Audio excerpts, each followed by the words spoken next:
안녕하세요. 더 나은 삶입니다. 최근 몇 년간 청년 실업 문제가 크게 대두되고 있습니다.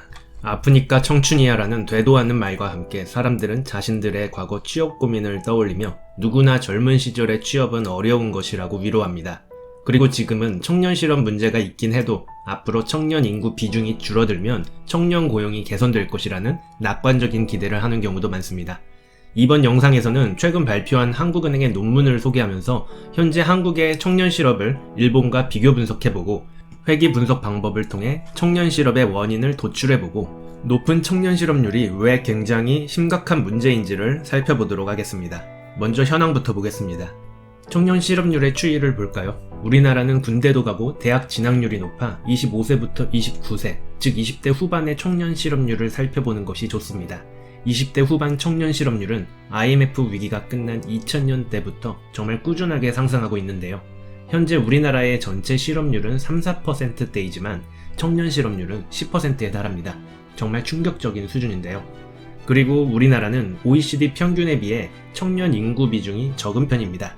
일반적으로 청년 인구가 적으면 경쟁이 덜해서 취업이 쉬울 것으로 생각하지만 오히려 취업에 소외되고 있음을 알 수 있습니다.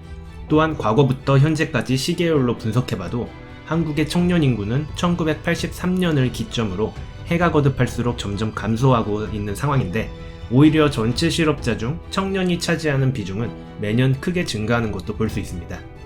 또한 한국 20대의 경제활동 참가율 자체가 OECD나 일본에 비해서도 낮은 편인데요. 특히 20대 후반 남성의 경제활동 참가율과 실업률이 유난히 취약하다는 것이 데이터로도 보여지고 있습니다. 경제활동 참가율이란 쉽게 말해 돈을 벌고자 하는 사람들의 비중을 말합니다. 그래서 자발적으로 돈을 벌지 않는 주부나 학생들은 제외됩니다. 한편 실업률은 경제활동 인구 중에서 취업에 실패한 사람들을 말합니다. 쉽게 말해 전체 인구 중 일할 의지가 있는 자들은 경제활동 인구이고 경제활동 인구는 취업자와 실업자로 구분됩니다. 그래서 취업을 포기해서 집안일을 하기로 한 주부들은 경제활동 인구가 아니니 실업자에서도 제외됩니다. 일본 같은 경우 고령화 사회가 되었고 청년이 인구에서 차지하는 비중이 줄었기 때문에 청년 실업 문제가 해소되었다라는 이야기를 하기도 하는데요. 정말 그럴까요? 경제활동 인구 중 20대 인구가 차지하는 비중이 19.8%로 동일했던 일본의 2007년과 한국의 2017년의 실업률을 각각 비교해보면 전체 실업률은 큰 차이가 없으나 한국의 청년 실업률만 유난히 열악하다는 점을 볼 수 있습니다. 앞으로 청년 인구가 줄어서 실업률이 개선된다는 것은 지나친 낙관이라는 이야기입니다. 그렇다면 지금의 청년 실업은 경제가 불황이어서 그런 것일까요? 그렇지 않습니다. 일본은 그동안 혹독한 경기 불황 시기를 겪는 동안에도 청년 실업률이 크게 악화된 바 없습니다. 그러나 한국의 경우 불황이라고는 하지만 3% 내외의 경제 성장을 이루고 있는데 청년 실업은 아주 급등하는 모습을 볼 수 있습니다.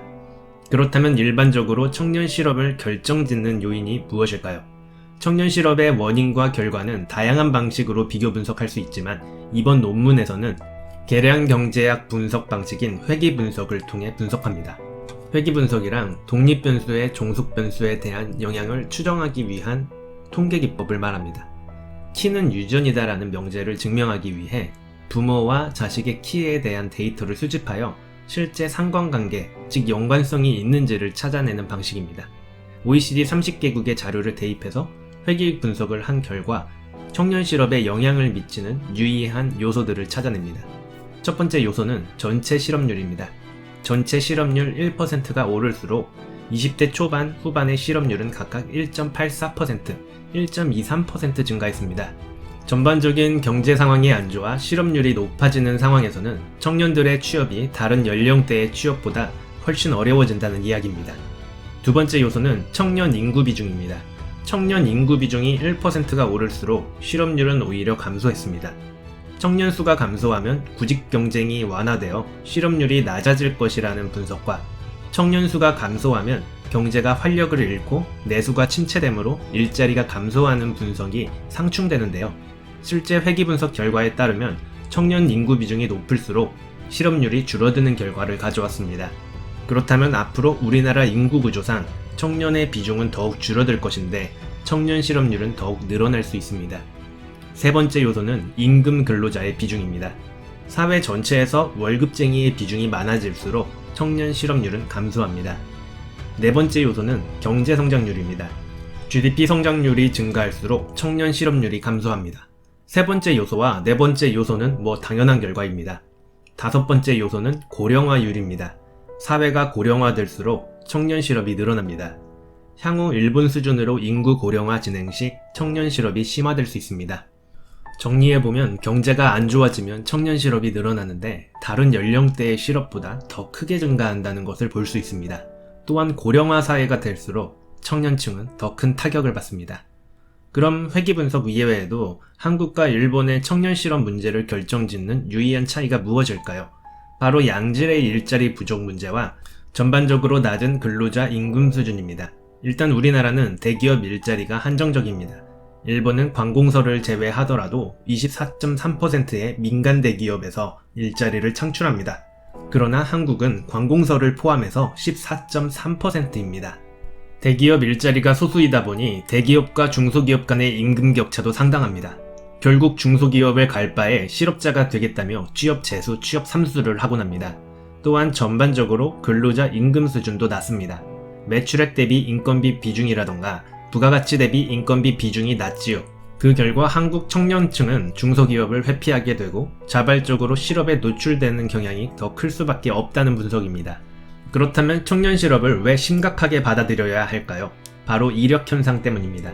영어로는 히스테리시스라고 하는데 이는 외부적인 힘에 의해 어떤 물체의 성질이 변화되었을 때 그 변화의 원인이 제거되었음에도 불구하고 본래의 상태로 되돌아가지 않는 현상을 말합니다. 즉, 경기 침체라는 원인으로 인해 실업률이 높아졌다가 경기 회복으로 인해 높은 실업률의 원인이 사라졌는데도 실업률이 다시 낮아지지 않는 현상이 나타난다는 것입니다. 80년대 유럽의 실업률이 바로 이랬습니다. 70년대 후반 오일 쇼크로 인한 경기 침체로 인해 실업률이 높아졌는데 이후 경기가 회복되었음에도 좀처럼 실업률이 낮아지지 않았습니다. 이 원인은 두 가지로 분석합니다. 첫째, 실업자들이 실업 상황에 놓여 있었기 때문에 적절한 기술을 습득하지 못했다는 것입니다. 몇 년간 취업을 하지 못한 결과 나이에 맞는 업무 스킬을 습득하지 못해 평생 실업위기에 놓입니다. 새로운 젊은 친구들에게 밀려나기도 하고 나이에 비해 업무 완성도가 떨어지니 우선적인 해고 대상이 됩니다. 악순환입니다. 두 번째 원인은 바로 기존 노동자들이 고용주와의 협상을 통해 실업 상태에 있는 노동자들의 취업을 막고 있기 때문입니다. 이미 취업한 인력들이 자신들의 생존을 위해 높은 임금을 요구하고 정년을 늘리고자 시도합니다. 이에 고용주는 새로운 노동자를 고용하기 어려워집니다. 국가적 제도나 정책 방향이 이력 현상에 영향을 미치기도 합니다. 즉, 고용보호 법제가 엄격할수록 이력 현상은 더욱 커집니다. 즉, 이미 취업한 자들을 보호하는 데 너무 치중되다 보면 신규 채용할 여건이 악화됩니다. 반면 적극적인 노동 정책 지출을 한 국가일수록 이력 현상이 감소되는데요. 이는 청년들의 직무교육과 직업교육을 확대함을 의미합니다. 기업 입장에서는 일 시키려고 사람을 뽑았는데 프리젠테이션만 그럴싸하게 잘하는 인력은 쓸모가 없습니다. 정책적으로 청년들이 고기를 잡는 방법을 알려주는 것이 필요하다는 것이죠. 여기까지 청년 실업에 대한 경제 논문을 살펴보았습니다. 천천히 청년 실업 문제를 되짚어 본 결과 현재의 청년 실업 문제는 청년들의 개개인의 능력 탓이 아니라는 사실은 명확해 보입니다. 또한 청년 실업의 원인은 중소기업 가느니 대기업 될 때까지 백수로 살겠다는 청년들의 현실적인 의지가 반영되어 있으며 기업들은 타이트한 고용보호 제도 하에서 새로운 인력을 뽑는 게 부담스러운 상황이 맞물려 있습니다. 또한 시간이 지나면서 청년들은 업무 능력을 습득하지 못해 도태됩니다. 일단 원인 분석은 해보았고 앞으로의 방향도 어느 정도 알겠습니다. 그리고 현재 우리나라 역시 청년 실업에 대응하여 청년들을 도와주는 여러가지 프로그램이 이미 설계되어 있습니다. 청년들에게 월 50만원씩 지급되는 청년 구직활동 지원금, 일학습 병행제, 내일체험공제, 청년 취업 성공 패키지 등이 마련되어 있습니다. 많은 정책들이 있지만 실효성이 있는지는 의문이라는 의견들도 있는데요. 저 역시 해당 제도를 직접 이용해보진 못해서 실효성이 있는지 확인은 어려웠습니다. 다만 청년 고용 대책들이 계속 있어왔고 계속 추가되고 있는데 청년 실업률은 오히려 계속 증가하는 모양새입니다. 정말 취업에 도움이 되는지 아니면 수당을 타먹는 수단에 불과하고 결국 취업 지원 교육업체들만 돈 벌고 있는 것은 아닌지 의문이 들기도 합니다. 정부 정책이 내 취업에 도움을 주었다, 혹은 정부 정책은 취업에 별 도움되지 않았고 그냥 지원금 타먹기 용도였다. 아니면 그 밖에 다양한 의견들이 있으시면 댓글 남겨주시면 감사하겠습니다. 이상 더 나은 삶이었습니다.